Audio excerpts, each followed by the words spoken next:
안녕하세요. 송하입니다. 먼저 지난 시간에 공부한 천도에 대해서 복습하겠습니다. 천도란 지구가 23.5도로 기울어진 지축을 중심으로 제자리에서 한 바퀴 돌아 자전하고 태양을 한 바퀴 돌면서 공전하는 지구호의 운행이라고 할 수 있습니다. 이렇게 일정하게 운행되는 지구호는 태양과의 거리에 따라서 온도와 습도가 발생하게 됩니다. 이것은 자연계의 계절 현상으로 나타납니다. 그래서 천도의 끊임없는 순환과 반복은 일정한 규칙을 만들어내므로 시간의 흐름이나 계절의 변화로 인식하게 됩니다. 이처럼 천도의 운행으로 생겨나는 역동 에너지를 동양 철학에서는 음양과 오행이라고 합니다. 음양 오행의 에너지는 자연계에 작용하니 만물의 계절에 따라 움직입니다. 그러므로 천도의 운행은 자연과 모든 생명체의 규칙을 정할 만큼 위대한 것입니다. 지구호에 살고 있는 모든 생명체는 자연에 베풀어져 있는 음양 오행의 기로서 교감하고 호흡을 함으로써 생명을 유지합니다. 사람 역시도 태어나면서 호흡을 통해서 몸속에 탁해진 기운은 버리고 천도의 운행으로 생성된 에너지, 즉 음양 오행의 기를 받아들입니다. 그러므로 자연계의 일부로 연결됩니다. 사람이 호흡을 하는 동안 자연계의 엄중한 질서와 주기에 따라 살아가게 되는 것입니다. 그래서 사람이 태어나 첫 호흡을 하는 순간 명을 부여받는 것이니 태어난 해, 태어난 월, 태어난 날, 태어난 시에 맞추어 음양 오행을 표식한 사주팔자가 주어집니다. 그러므로 음양 오행을 상형화한 식간 12지지를 척도화해서 사람의 운명을 예측하고 판단하는 것입니다. 특히 천도에서는 천간을 의미하고 있는데 천도를 나타내는 식간은 갑, 을, 병, 정, 무, 기, 경, 신, 임, 계로 10개의 에너지를 나타내고 있습니다. 그리고 사주팔자로서 천간의 음양 오행의 식간에는 주로 그 사람의 기질이나 성향을 드러내고 실현하고 싶은 욕구와 관심사도 담아냅니다. 이것이 천간의 가장 큰 특징입니다. 이번 시간에는 지도에 대해서 설명해 드리겠습니다. 원문은 곤원합덕 기암통이니 오기편전 정길흉이라.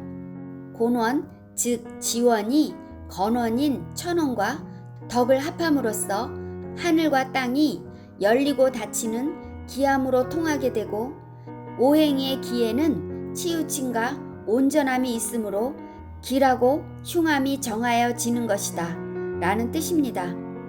곤원합덕은 지구상에서 살고 있는 생명체들이 종족 번식에 대해서 말하고 있는 것입니다.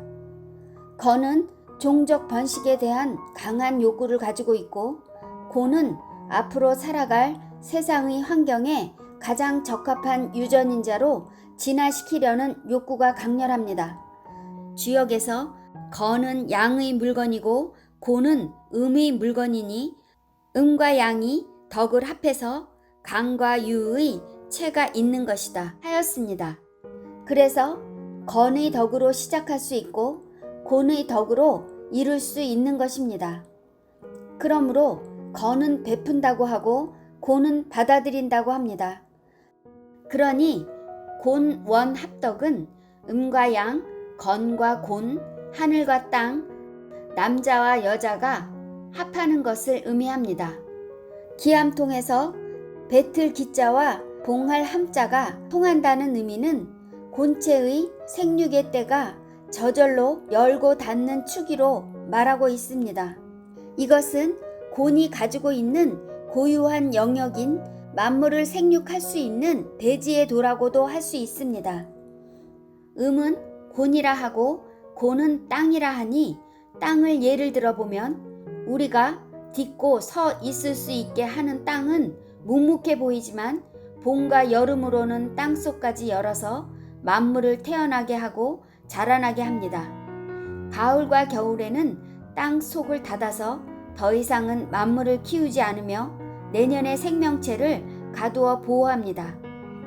그래서 곤체의 기암은 아무 때나 열고 아무 때나 닫는 것이 아니라 생육하기에 가장 적합한 때에 자동적으로 이루어지는 신비스러운 기능입니다. 이러한 기능은 임신을 가능하게 하고 모태에서 태아를 안전하게 생육할 수 있으며 때가 되어 출산하는데 그 공을 둡니다. 오기편전 정길흉에서 오기는 음양오행으로 부여받은 사주팔자에 어떤 오행의 기운이 주도하는지를 보는 것입니다. 편전에서 편은 사주상에 오행이 지나치게 많거나 적은 것을 말합니다. 전은 사주상에 오행이 골고루 배치되어 있는 것을 뜻합니다. 이것이 사람의 운명을 길하고 흉하게 정한다고 설명한 것입니다. 하늘에는 밝고 어두우니 음양의 기로 말합니다. 땅에는 단단하고 부드러우니 강유의 질감으로 말합니다. 하늘과 땅 사이의 만물은 상형으로 말하는데 상은 보이지는 않지만 물질을 이룰 수 있는 재료라고 할 수 있습니다. 형은 물질이 결합으로 이루어져서 모양이 형성된 것을 뜻합니다. 그리고 하늘과 땅 사이에 만물을 주도하는 사람에게는 마음이 있는데 한없이 부드러운 어짐과 마땅한 행동을 하려는 의로운 마음이 있습니다. 이렇듯이 음양을 순환시키는 오행의 기운은 기와 질과 심으로 나눌 수 있습니다.